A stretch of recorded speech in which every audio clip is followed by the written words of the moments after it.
NYC Mayor de Blasio accused of using NYPD as scapegoat after George Floyd protests. Mayor Bill de Blasio issued an apology Friday over the NYPD's response to the protests. The head of the union that represents New York City detectives blasted a report released Friday that found police officers used excessive force against protesters over the summer, while also suggesting the head of the agency that conducted the inquiry may be conflicted. Paul DiGiacomo, president of the Detectives Endowment Association, accused Mayor Bill de Blasio and Department of Investigation Commissioner Margaret Garnett of using the New York Police Department as a scapegoat for violent-filled protests that raged in the city after the death of George Floyd.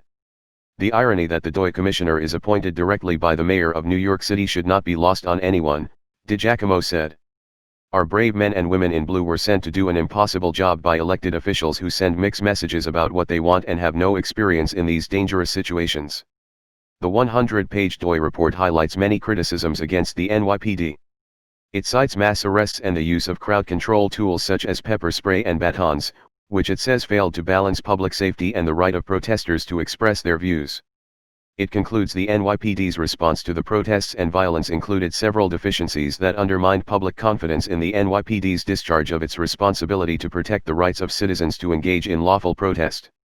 NYPD use of force and crowd control tactics often failed to discriminate between lawful, peaceful protesters and unlawful actors, and contributed to the perception that officers were exercising force in some cases beyond what was necessary under the circumstances, the report says.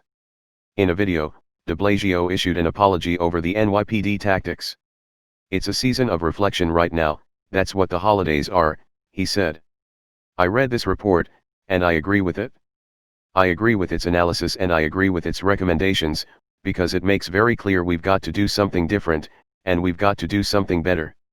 DiGiacomo blamed elected leaders for not throwing their support toward the officers on the ground and blaming them for the actions of unlawful protesters. During a number of demonstrations, the gatherings often turned violent as some protesters ransacked businesses and violently clashed with authorities. As hundreds of cops were injured and businesses destroyed, there was only one thing we could count on: no support from City Hall and Albany, he said, referring to the state capitol. "Perhaps our elected officials are the ones who need new training."